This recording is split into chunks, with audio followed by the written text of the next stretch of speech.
हाल ही में श्री सुबोध कुमार जायसवाल जी को सीबीआई का डायरेक्टर नियुक्त किया गया और इस नियुक्ति के बाद भारत के चीफ जस्टिस श्री रमन्ना जी काफी चर्चाओं में हैं। आखिर ऐसा क्या किया चीफ जस्टिस साहब ने कि वो इतनी चर्चाओं में हैं? इसको जानने से पहले जरूरी ये हो जाता है कि हम ये समझें कि सीबीआई आखिर आई कहां से, ऐसी क्या आवश्यकता आन पड़ी थी, सीबीआई की जुरिस्डिक्शन क्या है, कोर्ट्स कितना इंटरफेयर कर सकती हैं सीबीआई के मामलों में, या मैं ये कहूं कि क्या कोर्ट्स सीबीआई को कह सकती हैं कि आप किसी केस में इन्वेस्टिगेशन कीजिए। आज की इस वीडियो से मैं इन सब बातों से पर्दा हटाऊंगा और मेरा वादा है कि आपको इस वीडियो के एंड में लगेगा कि आपने आज बहुत सी नई बात सीखी है। नमस्कार। द्वितीय विश्व युद्ध के समय भारत में ऐसा लग रहा था जैसे करप्शन के मामले बढ़ रहे हैं और एक ऐसी एजेंसी की जरूरत है जो इन करप्शन के मामलों को निपटा सके, जो इनको सुलझा सके। इस समय पर एक एग्जीक्यूटिव ऑर्डर के द्वारा सन 1941 में special police establishment department of war के अंडर गठित हुई। कुछ समय उसने काम किया जब तक कि 1946 में Delhi special police establishment act नहीं आ गया। उसके बाद यह डिपार्टमेंट ऑफ वॉर से डिपार्टमेंट ऑफ होम के पास चली गई। जो हमारे आईबी के डीआईजी होते थे उन्होंने इसको काफी टाइम संभाला, लेकिन सन 1948 में इसके तहत डीआईजी लेवल के एक ऑफिसर को उसका डायरेक्टर नियुक्त किया गया। हालांकि सब कुछ चल रहा था और फिर 1963 में संथानम कमेटी गठित हुई जिसने रिकमेंड किया कि हमें एक सीबीआई जो सेंट्रल ब्यूरो ऑफ इन्वेस्टिगेशन है उसकी स्थापना करनी चाहिए। और मैं आपको बताता हूं कि उसकी स्थापना हुई भी, लेकिन यहां पर आपको मैं ये बात बता दूं कि सीबीआई एक स्टैट्यूटरी बॉडी नहीं है। और जब हम बात करते हैं कि सीबीआई की स्थापना हुई तो धीरे धीरे सीबीआई का काम क्या हुआ।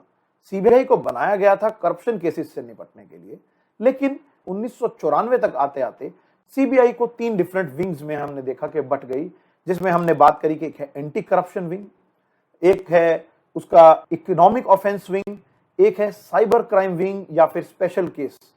तो सीबीआई उस प्रकार के सभी केस देखती है, सीबीआई छोटे मोटे चोरी के केस नहीं देखती। हालांकि अब हम धीरे धीरे देख रहे हैं कि जो मर्डर केसेस हैं, जैसे आरुषि हत्याकांड हुआ, तो ऐसे केसेस भी सीबीआई के पास जाने लगे।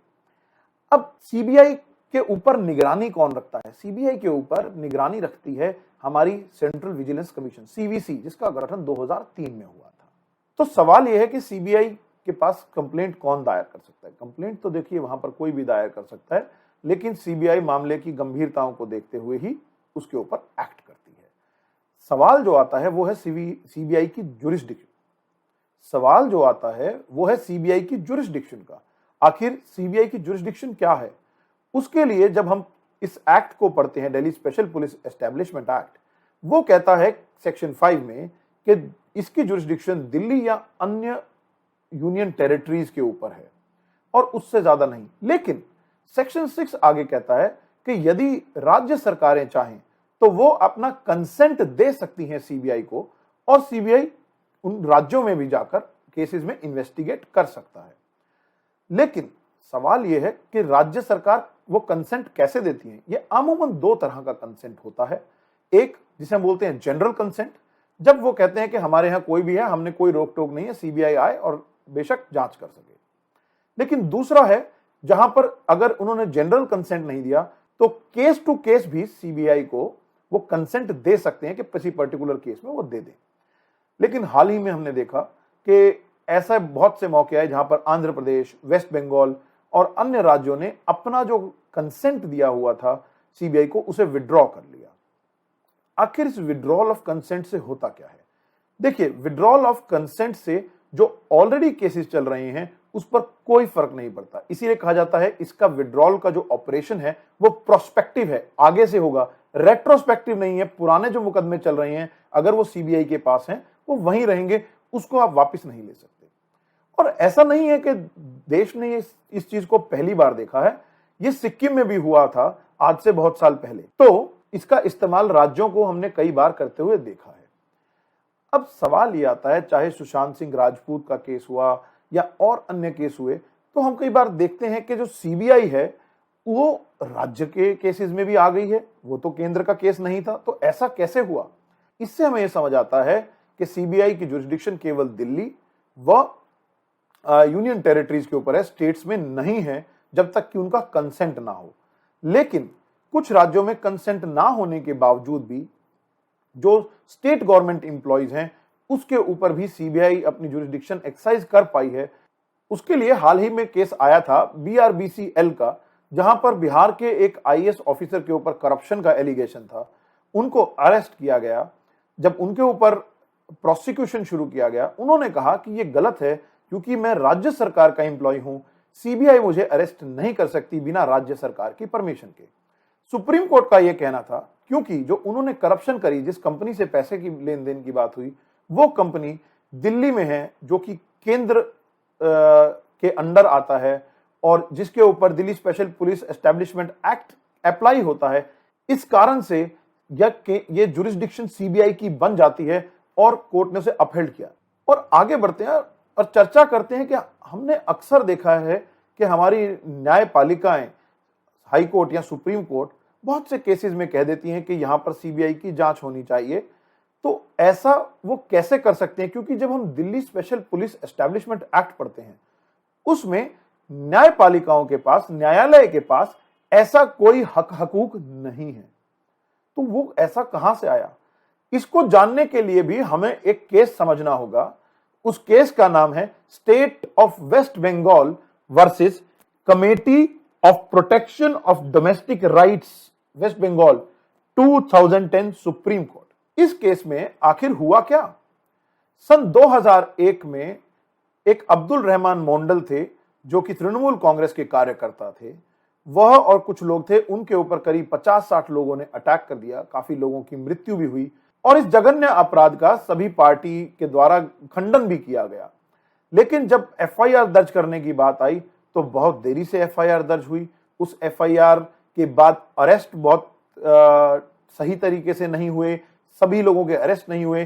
कुल मिला के ये कहना सही होगा कि वहां पर इन्वेस्टिगेशन बहुत खराब हो रही थी या ऐसा लग रहा था कि बहुत खराब है, जिसके बाद एक याचिका दायर हुई कलकत्ता हाई कोर्ट में और कलकत्ता हाई कोर्ट ने यह डायरेक्ट कर दिया कि इस केस की जांच सीबीआई द्वारा कराई जाए।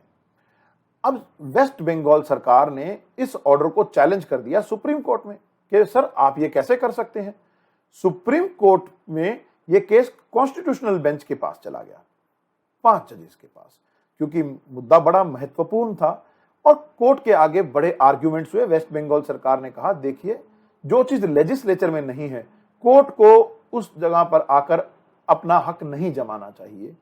और उन्होंने कहा कि यह सेपरेशन ऑफ पावर जो है उसके विरुद्ध है, लेजिस्लेटर, जुडिशरी और एग्जीक्यूटिव को अलग ही रहने दीजिए। उसको काउंटर करते हुए सुप्रीम कोर्ट ने कहा कि देखिए, लोगों के मौलिक अधिकारों का संरक्षण करना यह न्यायपालिका की जिम्मेदारी है और कोई भी लेजिस्लेटिव एक्ट कोर्ट की जुडिशियल रिव्यू की पावर, जो कि उसका बेसिक स्ट्रक्चर का पार्ट है, उसको छीन नहीं सकता। और उन्होंने कहा कि जुडिशियल रिव्यू की पावर कोई छीन नहीं सकता, इसलिए ये कोर्ट्स की पावर है और हाई कोर्ट और सुप्रीम कोर्ट इसके लिए निर्भर नहीं है कि उनको Delhi special police establishment act सक्षम बनाता है या नहीं, क्योंकि उनको संविधान सक्षम बनाता है कि वो इस प्रकार के मुद्दों में सीबीआई की इन्वेस्टिगेशन को डायरेक्ट कर सकें। और 2010 में जब यह फैसला आया, उसके बाद से जो सुप्रीम कोर्ट है, हाई कोर्ट है, वो कई बार अपने इस राइट को यूज करते हैं, इस राइट को एक्सरसाइज करते हैं। और 2010 में इस फैसले के आने के बाद हमने देखा कि सुप्रीम कोर्ट और हाई कोर्ट बहुत बार अपने इस राइट को एक्सरसाइज करते हैं। अब हम बात करेंगे सीबीआई के डायरेक्टर की नियुक्ति की प्रक्रिया पे। उसको समझने के लिए हमें 2013 में जाना पड़ेगा, जब लोकपाल व लोकायुक्त एक्ट आया था, जिसने कहा कि सीबीआई के डायरेक्टर को निष्पक्ष तरीके से अपॉइंटमेंट होनी चाहिए और उस अपॉइंटमेंट में 3 लोग होने चाहिए। Number 1 prime minister, number 2 leader of opposition, number 3 chief justice of India. DOPT ने जिन नामों को शॉर्टलिस्ट किया था उस प्रक्रिया पे अधीर रंजन चौधरी जी सहमत नहीं थे। हालांकि अब होता क्या था, जब आखिरी के कुछ नाम आए तो वहां पर सब सोच रहे थे श्री राकेश अस्थाना जी जो कि बीएसएफ के डायरेक्टर थे, श्री वाईसी मोदी जो कि एनआईए के डायरेक्टर हैं, इन लोगों का नाम काफी चर्चा में था और उम्मीद थी कि इनमें से ही कोई बनेगा। लेकिन ऐसे समय पर हमारे chief justice of India Shri Ramana ji ने क्या कहा, उन्होंने कहा कि 2006 में प्रकाश सिंह की जजमेंट आई थी और उस जजमेंट में पुलिस सर्विसेज के लिए कहा गया था कि किसी भी स्टेट का जो डीजीपी बनाया जाए वो उसी को बनाया जाए जिसके कम से कम 6 महीने रिटायरमेंट में रहते हों। और उन्होंने कहा कि बाद में यह भी कहा गया था कि यही रूल बाकी सर्विसेज पर अप्लाई भी करना चाहिए जो पैरामिलिट्री मींस पुलिस सर्विसेज से अलग जो आ रही है। इसीलिए सीबीआई के ऊपर भी यह रूल लागू होना चाहिए। और उन्होंने कहा क्योंकि श्री अस्थाना जी जुलाई में रिटायर हो रहे हैं, मोदी जी शायद मई में ही रिटायर थे, तो उन्होंने कहा कि भैया अब किसी और को बनाना पड़ेगा। और उस कारण से जो सीनियरिटी में नेक्स्ट थे वो थे श्री सुबोध कुमार जायसवाल जी, जिनको अब सीबीआई डायरेक्टर नियुक्त किया गया है। ये काफी कर्मठ ऑफिसर हैं और हम उम्मीद करते हैं कि सीबीआई की छवि जो है वो कुछ सुधरेगी और सीबीआई अच्छा और जल्दी केसों को इन्वेस्टिगेट करेगी। उम्मीद करता हूं कि आज के इस कड़ी में आपको बहुत सी नई बातें मिली होंगी और हमारा हौसला बढ़ाने के लिए प्लीज लाइक कीजिए, सब्सक्राइब कीजिए, शेयर कीजिए। Thank you so much.